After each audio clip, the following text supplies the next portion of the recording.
Эрүүл амьдрал нэвтрүүлэг үргэлжлэн үзэгч та бүхэндээ хүрж байна. Хятад улсын эрүүл мэндийн зөвлөх цэргийн засах эмчилгээний багш Улаанбаатарын их сургуулийн хүндэт доктор өөрөөгөө эрүүлжүүлэх цогц хичээлийн зохион бүтээгч Мөнхөө агш маань урагдан студид хүрэлцэн ирээд байна. Ингээ бидний нэвтрүүлгийн урилгыг хүлээн авсан танд баярлалаа. За баярлалаа. Энэ өдрийн сайхан мэндийг хүргье. Тэгэхээр Мөнхөө агш багш одоо ер нь хоёулаа одоо эрүүл зөв хооллолт зөв хөдөлгөөн тэгэл өөрийгөө яаж эмчлэх үүдэл сэтгэл талаас нь ер нь бол үзэгчтэй бүхий л цогц мэдээллийг дараагийнхаа нэвтрүүлгээс хүргэнэ. Тэгэхээр өнөөдрийн нэвтрүүлгээрээ ер нь бол яавал хүн эрүүл байх юм бэ тий? Ер нь эрүүл мэнд гэж юу юм бэ гэдэг талаар ерөнхий ойлголтыг тэгээд ер нь одоо дараагийнхаа нэвтрүүлгээс хоёулаа юу хүрэх гээд байгаа гэдэг талаар бас үзэгчтэй ерөнхий ойлголтыг өгье гэж бодлоо л да. Тэгэхээр яг эрүүл байхын тулд хүн яах ёстой юм бэ? Ер нь бол би бол нэг ийм л юм ярьдсан юм л да. Хүн бол төрсний хувьд ерөөсөө хоёр ажлыг хийх ёстой юм байна гэж байна. За нэгдүгээрт нь юу байсан гэвэл эрүүл амьдрах арга ухаанд суралцах ёстой юм байна гэж. Хоёрдугаараар нь бол аж төрөх ухаанд суралцах юм байна. Тэгэхээр одоогийн нийгмийн байдлаас одоо нэг үзээд ихтэй ер нь л хүмүүсүүд чинь ерөөсөө аж төрөх ухаандаа суралцаад байдаг. Насаараа л тэгэл мөнгө төгрөг амьдрал ингээл яваад байдаг. Ерөөсөө эрүүл мэндэх дээр одоо нэг тусгай суралцах юм уу ийм тал бол маш бага гэсэн байдаг байхгүй. Тэгээд эрүүл мэнд чи одоо нэг сонгодог жишээ байдаг шүү дээ. Эрүүл мэнд гэдэг чинь бол нэгийн тоогоор бодё гэдэг. Нэгийн ард хичнээн тгийг одоо ингээ үүсгэж болно гэж. Энэ наалт мөнгө байр суурь одоо бүх юм байж болно гэж. Тэгэхээр нэг өдөр эрүүл мэнд нь бол алга болчихдороо бүх юм ингээд алга болчиход байна гэж. Тийм болохоор ямар учиртай нүг эрүүл мэндийг хамгаалахын төлөө миний бодож яхаар байна. Ерөөсөө л эрүүл мэндийн тухайтай суралцах ёстой юм байна. Заавал суралцах ёстой. Суралцсан баймаа та өөрийг нь зөв хөтөлж авч байна. Нин одоогийн цагт авч хэлэх юм бол одоогийн олж байгаа өвчин нь бол одоо нийтлэг нэг одоо зүрх цусан судасны өвчин, сахарын өвчин гэдэг олон төлөвлөсөн байна. Энэ өвчнгүүдийг бараг 100% урьдчилан сэргийлж болно. За 100% юм байхгүй гэд бодчих тийм ээ. Гэсэн ч гэсэн энэ чинь ихэнх хувь нь бид нар бүр өөрөө л ингээл сайхан зооглол хөлөө хөдлөхгүй тэгэл сэтгэл санаагаа зовоохол ийм хэдхэн шалтгаанаас болоод бид нар одоо иймэрхүү байдалд ороод байна штэ. Тэгээ яагаад ийм байдалд ороод байдгийг гэхээр бид нар эрүүл мэндийн тухайтай ерөөсөн суралцаагүй байдаг. Бид нар өөрөөс ч нас байдгүй. Та эрүүл мэндийн тухайтай эмч хүн юу биш үү? Эмч биш. Тэгвэл эрүүл мэндийн тухайтай ер нь тусгай суралцж байсан уу? Танай найз нөхдүүд яаж суралцдیں۔ Эрүүл мэндийн тухайтай? Гэтэ ер нь бол яг нэвтрүүлэг хийх хугацаанд яг тодорхой нэг баг ойлголттой болоо байгаа юм тий. Тэгэхээр ер нь одоо жишээ нь гэхэд одоо доороосоо одоо даарахгүй хэрвээ ингээл эмгтээчүүд доороосоо ингээл ингэн нойтон хувц өмсүүлэх юм бол одоо бүр хүндрэлдэг ч гэдэг юм одоо хүндрээд даамжрах юм бол одоо анхаг дутагталд хүрнэ аюул хүрнэ 8 наснд аюултай гэх их мэдчлэн ингэж тодорхой ойлголтыг авч байгаа. Тэгсэн мөртлөө одоо хүмүүс чинь яг ингээл нэг чихээр ингээл сонсоол ингээл үзэж хаадаг. Тэгсэн мөртлөө нөгөө яг ингээд өөрсдөө хэрэгжүүлэх дээр бас за би яг энийг танаас асуусан байхгүй юу. Хүн яагаад ингэдэг ихтэй ерөөсөө бидний эрүүл мэнд нас урсан байдаг. Та ч нэвтрүүлэг хөдөлдөг болохоор одоо энэ чинь эндээс тодорхой юм сурж байна. Энгийн хүн бол ээж аваасаа эхлээ жаахан сурдیں۔ Тийм ээ. Дараад нь одоо хажуу хавирга нийгмээсээ сураад. За их чармаалт гаргадаг хүн бол бичиг номноос сураад. Тийм ээ. Тусгайлан ингээд нэг хэдэн хоног тийм 21 өдөр суралцаагүй хүн бараг байдгүй юм. Тэгээд яах ёстой юм бол тэр сурсан юм бидний энэ өнгөн талдаа ингээд хөвөлзөд байдаг. Эрүүл мэндгүүл хүн болгон мэдж байгаа юм шиг байдаг. Тэгэхээр амьдралаар би илүүлдэг юм. Хамгийн гол учир нь шүү дээ бид нар ерөөсөн тусгай суралцаагүй. Өөрийнхөө ой тогтоол болгоогүй. Хүний нэг зуршил гэж юм яаж би өөртөнгөл ингэдэг 7 өдөр нэг юм бий болгоно. 14 өдөр болохоор энэ зуршил болж эхэлж байгаа юм. Их л биелүүлж чадна. 21 өдөр болохоор зуршил болоод 90 өдөр болохоор найдвартай хөвшил даатгал болоод таны гүнд чинь суурлаад өнгөн дээр байжсэн чинь гүнд суурлаад тэгээд таны зуршил болоод таны өөрийн дотороосоо ингээд ундарч харж байгаа юм шиг болоод амьдралын дунд биелүүлдэг байхгүй юу.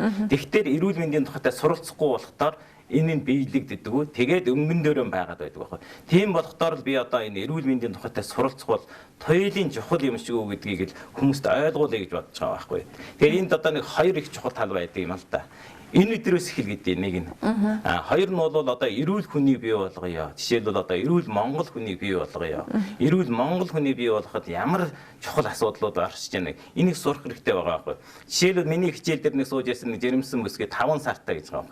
Тэгээ надаас асууж байгаа. Би 100 г уугаагүй. 50 г уусан зүгээр үздэй гэж асууж байгаа байхгүй. Энд ч одоо мэдхгүй байна шүү дээ. Туйлын мөрөв.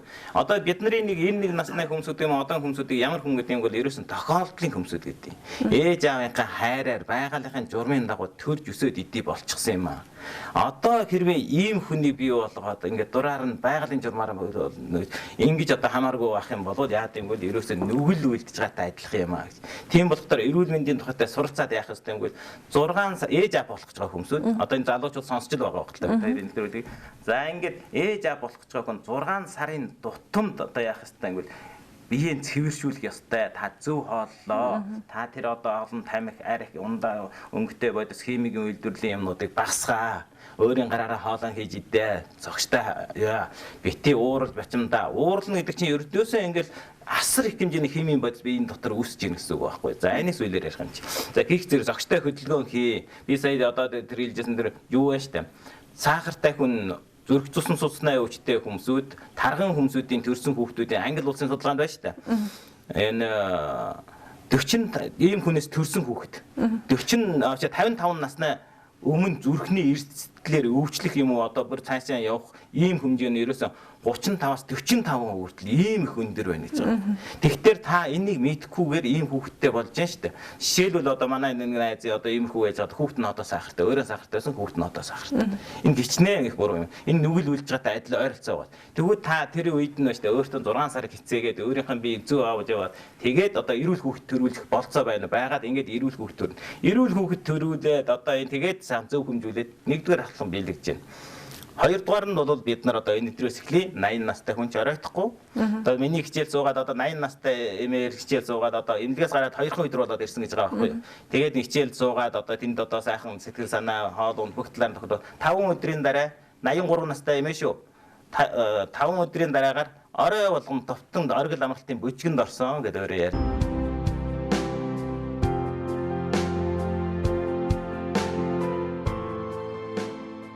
Хүн өөрийгөө авч явахтаар чинь зөв авч явахтаар чинь олон зүйлийн юм. Ер нь хэдхэн л асуудал л да. Эрүүл мэндийн чинь бол нэгдүгээр зөв хоолно. Тэгээд зохистой тамирын хөдөлгөөн, сэтгэл зүй. Дээрээс нь би нэгийг нэмээд одоо энэ 3 цэгнийг атгахыг тогтоодог шүү дээ. Тэгэхээр 4 болохдоор найдвартай сайн болж байгаа юм тийм ээ. Тэгээ сандлын ширийг 104 гээд байгаа юм чинь. Тэгвэл дээрээс нь өөрийн хүч биенд чинь асар хэмжээний нөөцүүд байгаа. Энэ нөөцийг л сэрэх ёстой. Тэгээд энэ хүмүүсийн өвчин эдгэрдэг байхгүй юу. Тэгээд одоо жишээлбэл юугийн нөөц гэж байгаа юм бол жишээлбэл одоо энэ хүүхдүүдийн оюун ухаан чинь одоо ингээд байгаль ертөнцөөс бидний энэ уурга тарих ийм том багтаамжтай хийгээд өгсөн. Асар их хэмжээний нөөцтэй. Гэвч бол сэрэх нь багш нар ном заагаад ээж аав нар нүг заагаад багш нар ном заагаад ингээ байгаа тархины эсэн сэрээд их хэмжээний эрдэмтэн болчихдог. За тэгвэл бидний биед бас үүнтэй адилаар асар их хэмжээний юу байнаг бол нөөц хүч нь бол бидний нөгөө өөрийгөө эрүүлжүүлэх систем байгаа. Энийг эрүүл мэндийн тухайтай суралцаад дахиад зочрол авснаар сайн зочрол авснаар бас сэрж болно. Ингээд одоо хүний өвчин бас эдгэрж болно гэсэн. Олон зүйлийн юмнууд байгаа. За эднэрийг бид нар сүйд нь ярив. Тэгэхээр түрүүн та сайн хэлсэн шүү дээ. 5 сартай одоо жирэмсэн их би 100 грамыг уугаагүй 50 грамыг уусан яах вэ гэж тэгсэн шүү дээ. Тэгэхээр яг ингээд жирэмсний үед шүү дээ. Хоёулынхын бас ярианаас бас жоохон юу байна. Жирэмсний үед одоо ингээд арх биш одоо виноч гууд юм уу тийм тохиолдол одоо яах вэ? Зуугаал гэдэг юм байлээ. Тэгээд одоо урагт нөлөөлөөгүй байх. Миний хүүхдээ эрүүл саруул гарсан ч гэдэг юм уу тийм тохиолдол байдаг юм байна. Тодорхой хэмжээнд одоо цаашид одоо тэр хүүхдийн одоо өсөлт хөгжилтөд одоо нөлөөлдөг юм бол эхлээд ингээд харахад бол зүгээр л хүүхдээ. Тэгээд яг одоо би яг таны юм гэж байна. Харахад зүгээр болооч хүн хүний зөрөө асар их байгаа шүү. Энэ зөрөөгийг байгаль ертөнцөөс цаанаасаа бий болж явах үед одоо бидний гений хувьд бол нэг зөрөө байхгүй. Гэвч бол бид нар бий болох цагаасаа эхлээд олон зүйлийн зөрөөгүүдийг гаргаж байгаа байхгүй ингээд яаж байгаа. За жишээ би тэр 6 сарын тутамд одоо цэвэршүүлдэг чинь тэрнээс өмнө байвал бүр сайн л биз тийм ээ. Тэгээд яагаад гэвэл одоо Америкийн судалгаанд байдаг байхгүй юу. Ерөөсөн Америк улсад байж та энэ архинаас болоод жилд 50 мянган хүүхдүүд одоо төрөлхийн ийм одоо дутагдaltaй гэх юм уу төрөлхийн тийм гажигтай хүүхд төрж ийнэ гэж байгаа байхгүй юу. За энэ үедэр бол хятад улсад энэ судалгаа хийгдээгүй байна. Монгол улсад бүр хийгдээгүй байгаа. Тийм болохоор бид нар тэр улсад яаж байгаа бол хамгийн гол нь мэдгүй л байгаа байхгүй юу. За зүгээр юм гинэ гэдэг нэг санамсаргүй юм уу хинэггүй байдлаасаа болоод одоо ийм үйлдэлүүдийг хийж байгаа байхгүй юу. Тийм болохоор бид нар яах ёстой юм бол энийг мэдэх ёстой. Манай залуучууд энэ талаар мэдэх хэрэгтэй. Энэний талаар дэлгэрэнгүй бас зүйлээр бид нар ярих байх гэж ойлгож байна. Тэгээд одоо эн чинь тэр уйнаач хэрэггүй, юу ч хэрэггүй. Тэр бол болохгүй шүү. Тэгээд бүх юмаа сайхан зөв аваад явахтаар та сайхан цэвэрхэн биетэй болно. Та сайхан эрүүл хүн болно. Эрүүл хүнээс эрүүл үндгийн эс, эрүүл нүрийн эс бий болно. Ингээд сая бүрэлдэхүүн тогтож байгаа юм. Тэгээд одоо жирэмснээ хугацаанд юугийг анхаарах вэ? Төрснээ дараа юу анхаарах вэ? Тэгээд олон зүйл байгаа. Энийг одоо сайхан зөв зохицуулбал манай Монгол эрүүл хүний хойцсууд бий болж байгаа маа. Монгол хүн жинхэнэ утгаараа эрүүл болох өрн болцоод үүснэ гэж би бодож байгаа. Тэгэхээр бас одоо манай нэвтрүүлэгч нэг ийм онцлогтой шүү дээ. Ер нь одоо ингээд тухайн одоо өдөр биш тухайн 7 хоногт одоо нэг сэдв сонгож авна. Нэг сэдв гэдэг маань нэг өвчин гэсэн үг. Одоо бөөрч байна уу, зүрхч байна уу, уушигч байна уу, илэгч байна уу. Тэгэхээр би бас ингэж бодлоо л да. Яа одоо жишээ нь ихэд одоо уушигны талаар хоёлоо ярьж байгаа юм бол одоо уушигны одоо өвчтөй хүн яаж эрүүл зөв хооллох юм. Тэр хүн одоо яаж одоо дасгал хөдөлгөөний зөв зохицуулж ямар дасгал хөдөлгөөн хийх ёстой гэдэг талаар нь одоо ингээд явчвал бас зүгээр юм шиг санагдлаа. Тийм. Миний бодож явах бол чамаас жаахан зөрж юм. Юу хийх ёстой вэ гэвэл бид нар урдаар хүн эрүүл байхын үндсэн нөхцлүүдийг мэдэх ёстой. Хамгийн доотлоор одоо зөв хоолно гэж бодъё. Зөв хоолно гэж бодох юм бол таны юугийн зөв хооллол гэдэг нь бол та өөрийнхөө биеийн бүтцийг сайн мэдэх ёстой. Бид нар ерөөсөө хоёрхан эснээс бий болсон. Тэгээд одоо үстэй, тийм арьстай, ястай, цустай бүх юм чи бүтцэн байна. Энэ юуг энийг түүхий гэдэг. Түүхий юунаас бүтдээ юм бол хэдхэн зүйл байдаг. Ерөөсөө уурга, өөх, чихэр, витамин, эрдэс бодис, ус ийм 6хан зүйлээс бидний бие бүрэлдэн тогтдог юм аа. Тэгээд дээр нь хүчил төрөгчхий, тэгээд эслэг ид одоо ширхлэг ид гэдэг хоол хүнсэнд байгаа. Энэ 8 зүйлийг 8 их шимт хижээл гэдэг. Энэ 8 их шимт хижээлэнд төвшиглээд оршдог юм аа. Ямар ч өвчин бай, юу ч бай, та энэ 8 зүйлийг суйран сайн болгоо. Суйр чинь сайн болчихдоо таны өвчин аяндаа эдгэрх нэг боломжууд бүрдэж байгаа байхгүй юу. Тийм ээ. Бид нар одоо яг энэ өвчин дээр авч хэлбэл эмч хүнээ хийж байгаа ажил. Бид хоёрын хийх хамгийн чухалтай ажил юу юм бол эмнэлэгт орохын өмнө бид болж үлдэх өвчнүүдийг олохгүй бай. Өвчин олохгүй байх хэрэгтэй. Энэ аргыг зааж өгөх ёстой. Тэгээд эмнэлэгт өвчин болвол эмнэлэг дээр очиж үзүүлээ. Гараад ирсэн үед клиникийн эдгэрэлт авсан боловч та 100% эдгээгүй. Та одоо өөрийг зөв хөтөлж авч явахгүй бол ахаад өвчлөх аюултай. Иймээс одоо эмнэлгийн хараанаад эмнэлгээс гарч ирснээр дараах одоо энийг зөв хөтлөөд өвчнөө сайн эдгэрүүл. Ийм юмдаар одоо боттой юмнууд жишээлбэл бид нар хоолыг яаж хийж идэх вэ тийм ээ. Би бүр энэ дээр бид хоёр одоо хоолныхаа түүхий эдийг тавьж байгаа ч юм уу, болохгүй хийж байгаа ч юм уу ингээд үзүүлээд хүний хүмүүсийн яг гардаар нь хүрээ. Тэд нар яг ингэж хийхэд тэдний амьдралд хүрэх ийм зөвлөмжүүдийг илэв шиг өгье хоёулаа гэж бодож байна. Та одоо жишээлбэл яг өөрөө одоо ямар хоол хүнс төлхөө хэрэгэлдэг вэ? Би бол одоо аль болохоор олон зүйлийн хоол хүнсийг л төлхөө хэрэглэх гэдэг боддог. За тэгээд жишээлх юм бол одоо жишээл би цагаан гурлыг цагаан бурал самтан идэн. Тэгэхдээ чи нэг агшаагчин дотор одоо би нэг удаа агшаая гэж бодъё. Тэгвэл би данд сул цагаан будаа ерөөсөө агшаадгүй л дээ. Хөц будаа ч юм уу, шар будаа ч юм уу өөр юмыг хольж хийн. Гүйл тус нь агшаачаад нэг нэгнээс нь хольж идэнэ. Ийм олон төрлийг идэхийг хизээдэг. За тэгээд хийх арга нь да. Жишээлбэл манай Монголд аваад хэлэх юм бол хийх арга маш буруу байгаа. Тосол гэдэг үү. Одоо тосыг гэргэлж юм тийм ээ. Тосыг нэг төрлийн тос гэргэлвэл муу, олон төрлийн тос гэргэлэн. За энийг сүүлээр би тайлбарлана.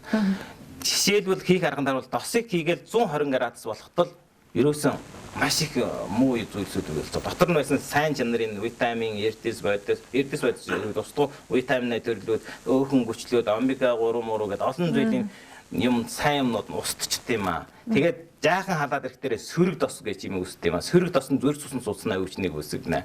Зас жаахан халаад ирэхдээ хор тавдар үүсгэх бодис үүсдэг юм аа. Тос чинь ерөөсөн буслах хэмжээнд хүрэх чинь 280 мая хүрэн штэ бүр их өндөр градусан хүрдیں۔ 120 градус ч юм бол дорхноо болчдөг байхгүй. Иймээс ийм аргууд байгаа. За жишээлбэл витамин гэхтэл одоо бидний бөөрөнхий байцаа их сайхан витаминтай байдаг. Тогоонд орохын өмнө сайн байж идэг. Тогооноос гараад ирэхдээ ширхэгч байхгүй болчдөг.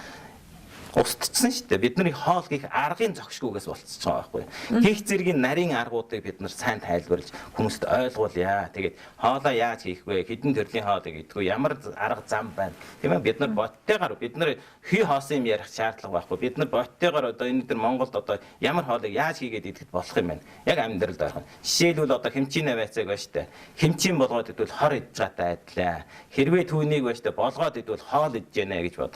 Хэрвээ түүнийг зогштой сэрүүн зууш болгоо түүхийгээр нь хэрглэж чадах юм бол энэ ийм хийж байгаатай адил их чухал юм аа гэж. Гэх зэргийн юмнуудыг бид нар байцаагач тавьж байгаа хийж байгаад үзүүлж байгаад хүмүүсүүдэд маш амархан штэ энэ чинь. Тийм ээ. Тэгвэл одоо бид нар бөөрхий байцааг яаж хоолох вэ? Төмөстөн хоолоо яаж хийх вэ? Эднэрийг бүр сайхан нарийн ингээд ойлгуулаад. Тэгээд тэд нар чинь байна штэ өөрөө ингээд сурж яваад амьдралдаа хэрэгжүүлнэ. За хэрэгжүүлсэн үедээ тэд нар эрүүл мэндийг олж авч чаднаа гэж би ойлгож байна. Таны хичээлд одоо таны хичээлийг сонсоод одоо өвчин завирчтай салсан ч юм уу таяа хайсан тэрнээс гадна одоо даралтаар одоо харавсан тохиолдол бас мэдээж хүнд нэлийн завир илэрдэг шүү дээ тий. Тэр болгоноос салсан тохиолдол бас нэлээд олон мэт юм лээ. Та энэ талаараа одоо ийм байхгүй. Жишээлбэл би нэг юм хэлчихье. 2007 онд Америкт нэг хүүхдийн тархинд юм гаргаа. Осоор аваагүй өвчнээ улмаас болоод жоохон хүүхд 6 настай хүүхдийг тархийг ингээд ерөөсөө авах шаардлагатай болж байгаа. Нэг талын тархийг авах. Хүний тархич хоёр талд хоёр бүлгэр байгаа шүү дээ. За энэ тархийг авъя гэсэн чинь авч хаяхгүй болохгүй байгаа байхгүй. Тэгээд авахаас өмнө яасан юм бэ? Тэрийг ерөөсөө энэ хүүхдийг одоо саажилт үүснэ. Одоо нэг тал мэдрэлгүй гэсэн үг. Амь нас нүлдүүл их юмаа гэж мөсөл хийдсэн дараа сүүлд нь болохдоо энэ хүүхэд саажилт үүссэнгүй. Яасан гэвэл нэг тархи нь нөгөө тархиныхаа үйл ажиллагаагийг уламжилж аваад үүрж аваад хийгээд ингэ хүүхд саажилт үүсээгүй. Гэвэл одоо бид нар тархин дээр нэг жоохон цус гарлаа шүү дээ. Энэ тархи чинь байж шүү дээ. Тархинд асар их хэмжээний өөрийг нүүрс байгаа.